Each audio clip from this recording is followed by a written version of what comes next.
हो या घेतले ना 3 लाईन हो 3 लाईन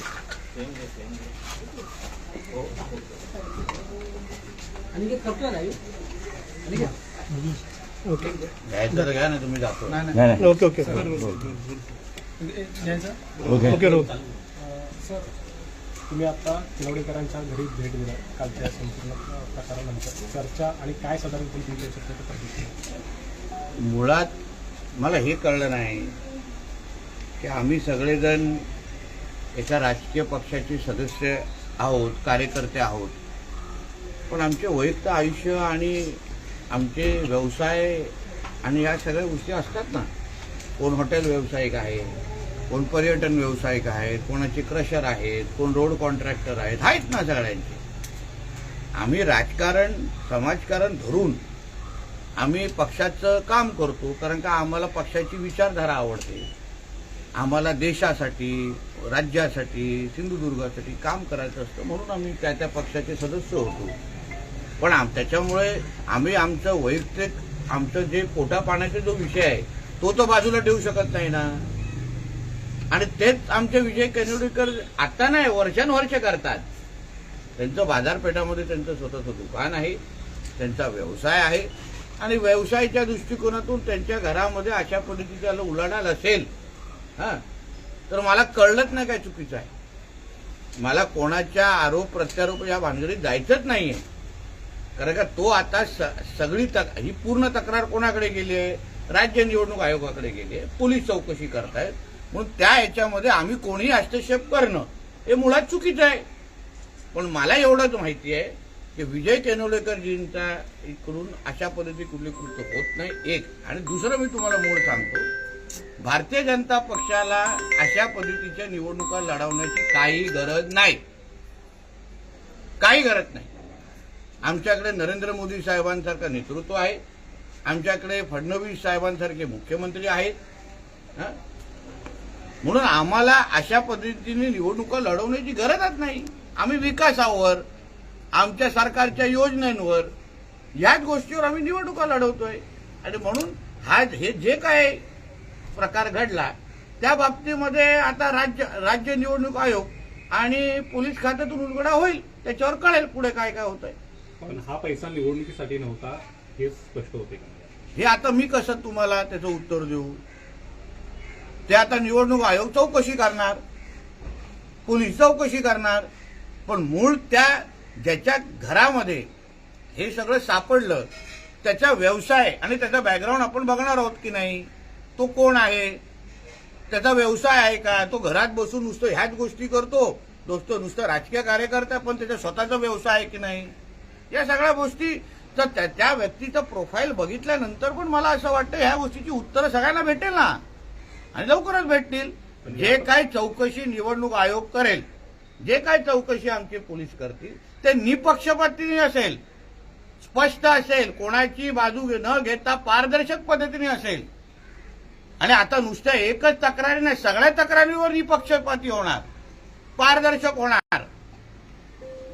सगळ्या ज्या तक्रारी आता ह्या पुढे होतील ना, आमची हीच अपेक्षा राज्य निवडणूक आयोगाकडे असेल. सगळ्यांच्या ज्या तक्रारी या पुढच्या 3-4 दिवसामध्ये येतील त्या तशाच पद्धतीने निपक्ष पद्धतीने चौकशी व्हावी. कारण जे म्हणतात ना हमाम में सब नंगे होते, म्हणून विचारपूर्वक या सगळ्या गोष्टी झाल्या पाहिजे. आणि म्हणून त्या पद्धतीने पुढे जात असताना मला विश्वास आहे ज्या पद्धतीने भारतीय जनता पक्ष, आमचे प्रदेश अध्यक्ष आणि एकंदरीत आमचा पक्ष म्हणून की पैसा वाटूनच मसल पारून काही गरज नाही हो. आमचे घराघरामध्ये लाभार्थी एवढे मोदी साहेबांचे, फडणवीस साहेबांचे आणि या सगळ्यांचे तयार आहेत ना. आमच्या लाडकी बहीण योजना काय असेल किंवा शेतकरी सन्मान असेल, एवढे लाभार्थी घराघरामध्ये तयार आहेत ना. वेगळं काय त्यांना द्यायचीच गरज नाहीये.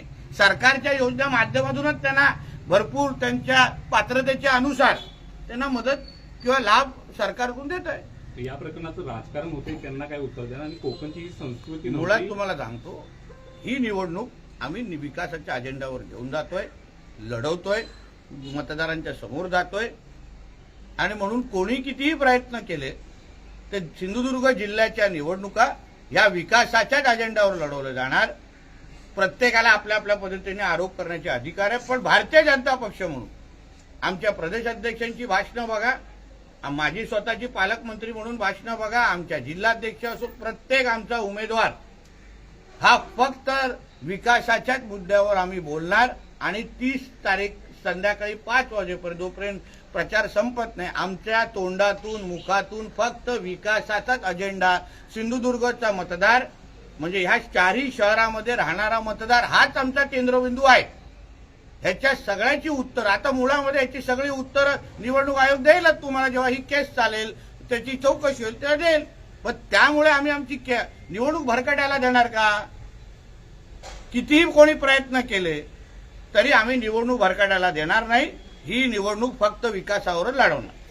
प्रदेशाध्यक्ष इथं सिंधुदुर्ग जिल्ह्यामध्ये दाखल झाले आणि त्यानंतर हे पैसे वाटपाचा तो राजकीय आरोप आहे बाबा. 7 ते 8 ठिकाणी असे पैसे अजून. अरे बाबा, तो राजकीय आरोप आहे. शिवसेनेचे नेते उदय सामंत पण येऊन गेले. मग आम्ही विचारू का कशाला आलेले ते? नुसतेच आलेले काय सांता क्लॉज बनून आलेले? विचारू का?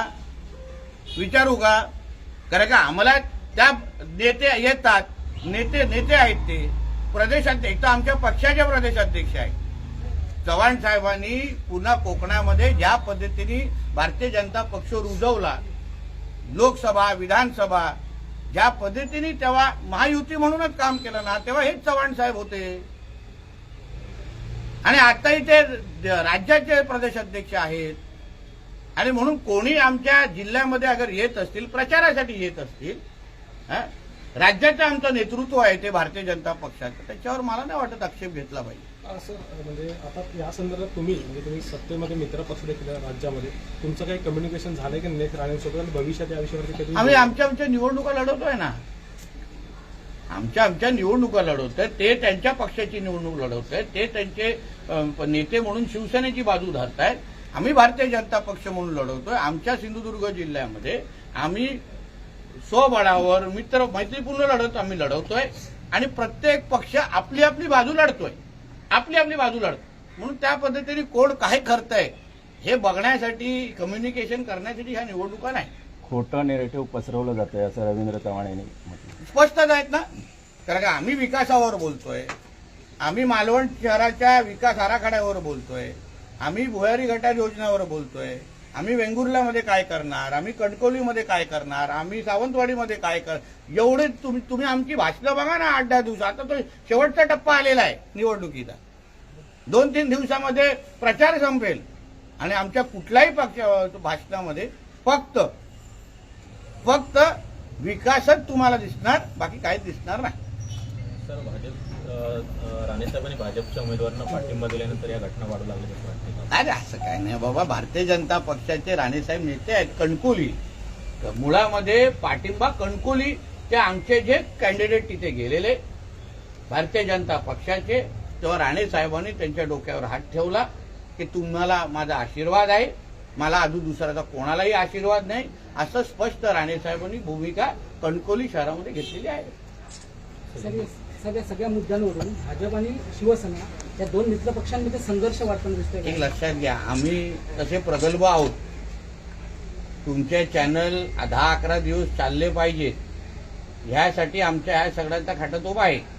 तर तुम्हाला विकासाची काही लेणं देणं नाही, काहीच लेणं देणं नाही. तुम्हाला काय पडलंय? मालवणमध्ये 18 प्रकारची पायाभूत सुविधा लोकांना भेटले पाहिजे.